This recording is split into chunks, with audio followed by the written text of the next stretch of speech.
Okay, you'll have to forgive me, but I completely forgot about Bob. Okay, so this is Bob. If you were on the Reddit Slingshot community, you've probably already seen Bob, but he kind of went semi-famous. But Bob, I had scrap metal laying around in my shop. Literally, it's a 1 7/8 ball hitch that was so rusted I didn't feel comfortable using the receiver part for the hitch. And then this is an old shackle, but I'm missing the pin from it. Got lost on a tractor, so I had the shackle laying around. The ball, welded it on there.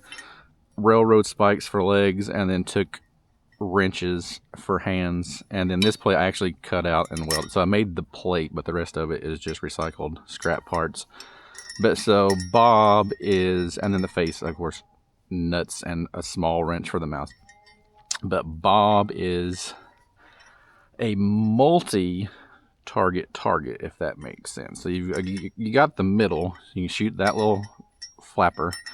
You can shoot him in the face over and over again. I mean, he's completely solid. That's not going to hurt him. I like to put stuff on top of his head and shoot it off his head. That's fun.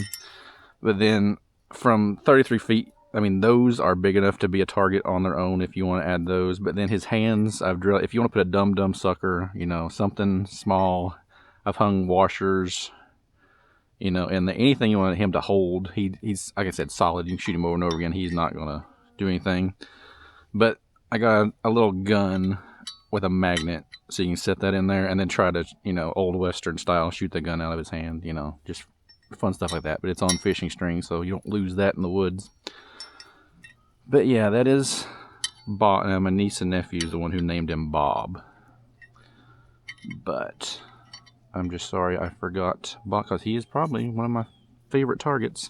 And again, he's heavy enough where if you hit him, he's not going to turn over. I know people were commenting, oh, he's going to, you know, fall, but he's heavy enough. I mean, he weighs probably 3 pounds, 4 pounds. He's not going to tip over, but he's light enough to carry. If I want to, you know, move him down, sit him in the grass somewhere, you can carry him around and shoot him. But yeah, that is the Bob target.